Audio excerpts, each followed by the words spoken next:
రాష్ట్రాన్ని హరితాంధ్రప్రదేశ్గా తీర్చిదిద్దేందుకు వనం మనం కార్యక్రమాన్ని చేపట్టిన ప్రభుత్వం ఉద్యమ స్ఫూర్తితో ముందుకు సాగుతోంది. మార్కెట్ యార్డుల్లో 5 లక్షలకు పైగా మొక్కలు నాటే కార్యక్రమానికి మంత్రి ప్రత్తిపాటి పుల్లారావు శ్రీకారం చుట్టారు. మొక్కలను వృక్షాలుగా తీర్చిదిద్దాలని సిబ్బందిని ఆదేశించారు. ప్రభుత్వ కార్యాలయాల్లో విరివిగా మొక్కలు నాటాలని సంకల్పించిన ప్రభుత్వం రాష్ట్ర వ్యాప్తంగా మార్కెట్ యార్డులో 5,18,000కు పైగా మొక్కలు నాటాలని నిర్ణయించింది. ఈ కార్యక్రమాన్ని కృష్ణా జిల్లా గన్నవరం మార్కెట్ యార్డులో మంత్రి గంటా శ్రీనివాసరావు కలిసి మార్కెటింగ్ శాఖ మంత్రి ప్రత్తిపాటి పుల్లారావు శ్రీకారం చుట్టారు. విద్యార్థులు మార్కెటింగ్ శాఖ సిబ్బందితో మొక్కలు నాటించారు. అన్ని మార్కెట్ కమిటీలు మొక్కలు నాటాలని, ప్రహరీ గోడలున్నందున ఇబ్బందులు ఉండబోవని మంత్రి సూచించారు.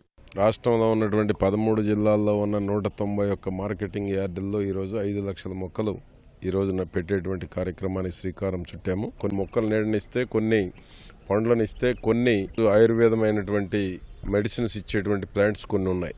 ఈ విధంగా అనేక రకాలైనటువంటి ప్రయోజనాలు కలిగినటువంటిది, మంచి పొల్యూటెడ్ లేనటువంటి గాలిని, సకాలంలో మంచి వర్షాలు పడేటువంటి దానికి ఈ ఆకుపచ్చని హరితాంధ్రప్రదేశ్ చేయాలి అనేటువంటిది ఒక మంచి సంకల్పం, ఒక మహా సంకల్పంతో ముఖ్యమంత్రి గారు ముందుకెళ్తా ఉన్నారు.